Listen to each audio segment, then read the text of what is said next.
Why you can't trust everything you think. The Buddhism's views. What is the mind made of? The Buddhist map of mental life. Sometimes the mind feels calm, like when you're walking under soft light, watching the wind move through trees, or sipping tea alone. But even in those still moments, something inside is always moving. Thoughts flicker in and out. A memory rises, then fades. A worry forms, then melts into another idea. This movement is often so quick and subtle that we don't even notice it. Yet it shapes everything we experience. In early Buddhist psychology, especially in the detailed teachings of the Abhidhamma, the mind is not seen as one single thing. It's not a fixed you who is thinking. Instead, it's described as a stream of moments, brief flashes of consciousness called citta. These mental moments arise and fall away, each lasting less than a blink. But because they move so rapidly and continuously, we mistake them for a stable, unified mind. Each citta doesn't arise alone. It is always accompanied by mental factors called cetasikas, like ingredients added to a soup. These factors include things like feeling, vedana, perception, sanya, intention, satana, contact, phassa, and attention, manasikara. Depending on which ones are present and how they combine, every mental moment has a different flavor. A calm thought and an anxious one are not just different ideas. They are made of different inner elements. To understand the mind clearly, we have to stop treating a thought as one single thing. A thought is not a solid object. It's a passing event, constructed from many components, conditioned by causes, and gone before we can catch it. Some Buddhist texts describe how this process happens billions of times a day. But because the mind moves so quickly, we only see the surface. Like watching a film and forgetting it's made of separate frames. That's why we often say things like, "I had a thought, so it must mean something." But does it? One moment, your mind says, "You can do this." The next it says, "No, you can't." Which one is true? Neither may be. Both are just echoes of deeper habits, brief expressions of a mind that is always changing. The Dhammapada opens with a powerful line. All mental phenomena are preceded by mind, led by mind, made by mind. This means that everything, what we feel, what we choose, how we live, starts in the mind. But if the mind is not stable, if it's a flow of events, then we need to ask, can it always be trusted? Modern psychology supports this view. Research shows that our brain doesn't see the world directly, it constructs it. It fills in blanks using memory, emotion, expectation. So what we think is reality is often just our brain's best guess. In fact, the philosopher David Hume once described the mind as a bundle of perceptions. This sounds remarkably similar to what the Abhidhamma taught centuries earlier. And here's something deeper. If no single self is behind the thoughts, if thoughts arise based on changing conditions, then perhaps we don't need to hold on to them so tightly. A thought is more like weather than a law. Sometimes the sky is cloudy. Sometimes it's clear. But you are not the weather. You are the one who notices it come and go. This shift in understanding is gentle but powerful. When you see that a thought is just a moment, not a fact, not a self, you begin to create a little space inside. And in that space, you may discover something rare: clarity without control, presence without pressure. That's the beginning of freedom, not by stopping thought, but by seeing what it truly is. The invisible roots behind every thought. You can be sitting in a quiet room with no one around and yet feel restless. Thoughts come one after another. Some feel pleasant, some don't. A memory returns for no clear reason. An old irritation rises like smoke. But behind each of these mental events, something deeper is at work. Thoughts don't just appear. They are shaped by hidden forces inside the mind. Earlier, we saw that every moment of consciousness is made up of mental components.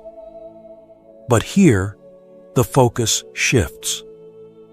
Instead of just asking how a thought is built, we ask, what drives it? In Buddhist psychology, these hidden drivers are called roots, deep tendencies that color the entire mind. According to the Abhidhamma, 3 roots lead to confusion and suffering: greed, lobha, hatred, dosa, and delusion, moha. These aren't just passing emotions. They are powerful forces.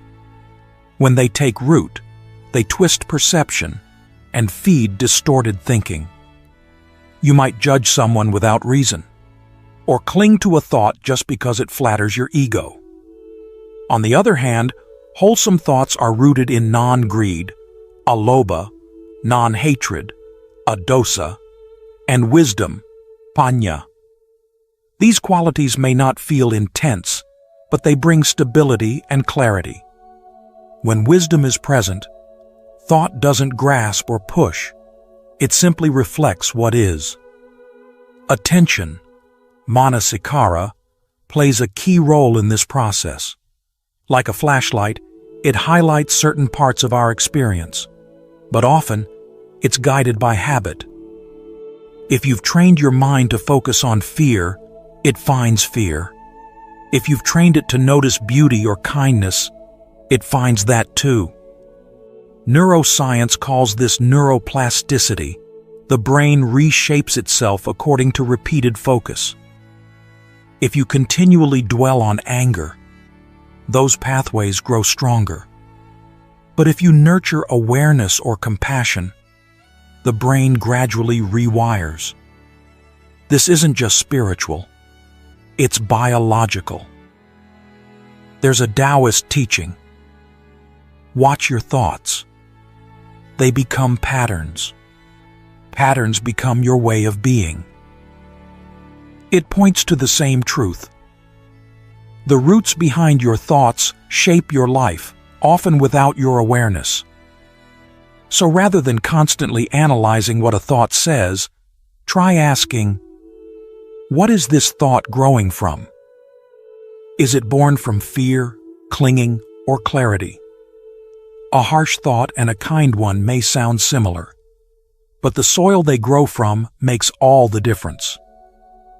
Training the mind doesn't start with fixing every thought. It starts with seeing the roots. When you understand what fuels your inner voice, you stop getting lost in its stories. You start to see the problem isn't always the fruit. It's the seed. How the mind tricks you, the illusion of mental coherence. Have you ever followed a thought and felt completely sure it was right, only to realize later it wasn't? The mind often feels like a reliable narrator, guiding you with clarity. But in reality, much of what it says is stitched together in the dark, just convincing enough to feel true. The Abhidhamma describes the mind as lightning fast. It leaps from object to object, like a monkey swinging through trees. Yet somehow, all this jumping feels smooth. That's the illusion. The mind moves in fragments, but we experience it as one clear, flowing voice. This creates a strong sense of me, a self who's thinking, deciding, and knowing. But that me is often just the echo of habits and memories. What makes this illusion even stronger is that the voice in your head sounds personal. It uses your language. It knows your story, so you trust it. But just because it's familiar doesn't mean it's wise. A familiar voice can still lead you in circles.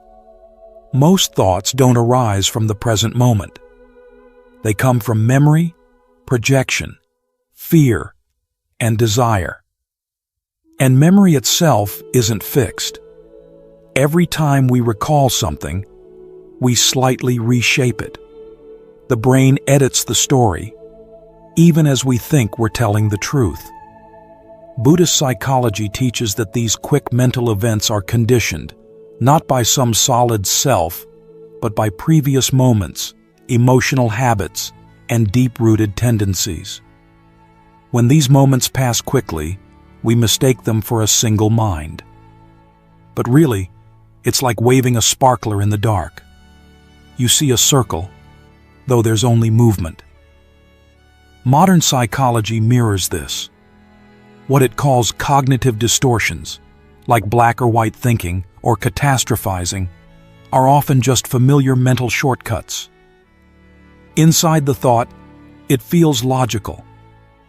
But when you step back, you see how narrow it really was.